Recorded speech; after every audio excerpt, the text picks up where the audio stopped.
Mark Fitzpatrick, update on injuries. Adam Jackson has a bit of a hamstring soreness, I should say, more than anything, so he'll be assessed again first thing in the morning. He's the only change from our previous conversation. Morecambe twice in 4 days. How difficult or easy does that make that, the fact you're going to have to play them twice in a row? I would say, I apologies, I'm not speaking for Derek, but I would imagine we both probably would have wanted something different, but it is what it is.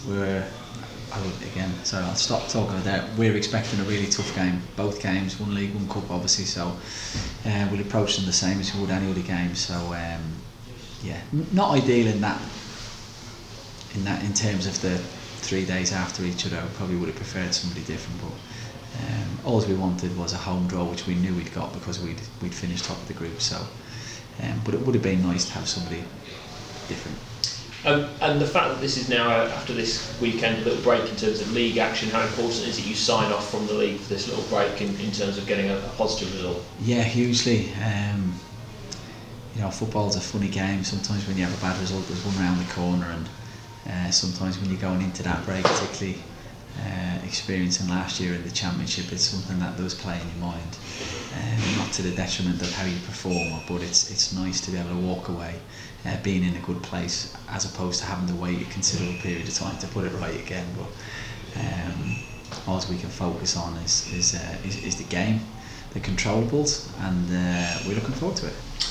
World Cup, will you be watching? You're going to be a huge fan watching it, or with the Republic not in, you're going to just have it as a background thing? Do you know what, Rob? Apologies. It's not something I've really thought about. It seems quite strange having it in this time of the year. Normally, it's the summer. You've had a little break from league football, watching that, and the excitement comes back of watching, world football, watching the South American teams and the various sort of teams from different federations. So I'm not sure what that will look like.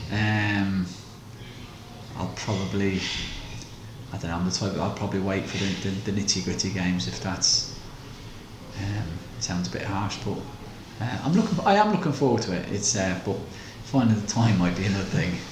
Can you watch football matches now on the telly as a supporter or as just someone watching a game, or do you still see it through a coach's eye every time you watch a game? Me, always from a coach's eye.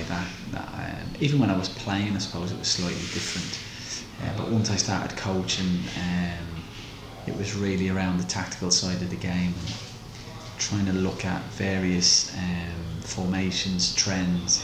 I think the World Cup will be really good for that.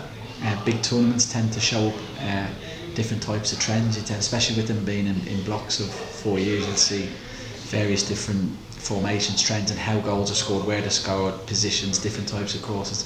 So I think that'll be fascinating from a World Cup point of view. As a coach, is it a really good learning tool? Oh yeah, you're watching the best coaches, the best players, the highest level of football you can get. That's not being disrespectful to anybody else, that's just a fact. You're watching the best players in the world.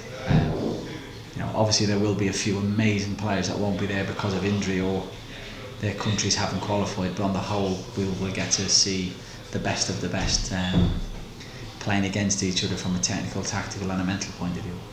Few English players in the dressing room, Welsh players, Danish player as well. Do you expect a bit of inter-squad rivalry during the tournament? Yeah. We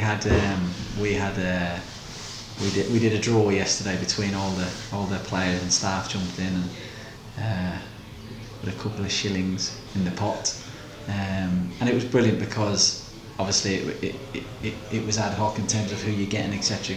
But it was great for us as coaches to be part of and witness the togetherness in the team and the camaraderie, and it just evidenced what we've got here. Regan Poole, big game this weekend for him, is 100th game. We had TJ the other week. It's great that these players are getting these marks and these landmarks, aren't they? Phenomenal. They should be very, very proud of themselves, what they've achieved already. I keep saying this, I think we've got the youngest squad in the league, and we look at people like Regan as one of our most experienced players, and yet he's actually really, really young. So for him to get to that level that he's got to already, which a lot of other boys has, he deserves the huge credit and all the plaudits that come in his way. He's a lovely. I nearly said a kid. He's not a kid, but I'm 46, so he's a high-end guy in terms of his characteristics as a person, and he's somebody we're privileged and lucky to have in our club, and we're very proud of him. And hopefully, we can give him a nice day. And the fact he's so versatile as well, how important is to have people like that in your squad? Yeah, we haven't laughed and joked about Chippenham, trust me, but I had a small joke with Regan today because against Chippenham we changed the shape at half time. He kind of said, like, do you want me to go and play like centre back? Because you changed the plan. No, you stay right back for us. It's like, no problem. So what I love about Regan is I think he'd really like to play as a centre half or an outside centre half in a 3, but he is so versatile that he can play.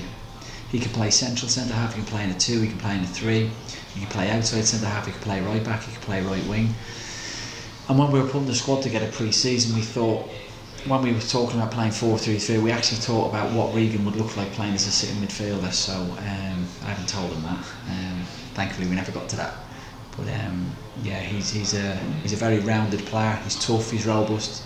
His percentages of days training and games played is through the roof. And you can have the best players in the world if they're not fit or they're not ready to play, or for whatever reason through other avenues, maybe psychologically they can't play. I don't mean they're no good to you, because psychologically is a very important thing to talk about with players, but if they're not available for you, it's difficult. And Regan's statistics and percentages of being available for us and training in games is probably the highest in the club, actually. He's definitely in the top 3. And do you feel he's someone that we've not seen the best of yet, that there's more to come from someone like Regan? Yes, because for a number of reasons. One is he's so young, and 2, it's pretty evident to me that he's nowhere near reached his ceiling. So sometimes we look at players and we can see them maxed out, and Regan's not one of them. I think there's a lot more to come.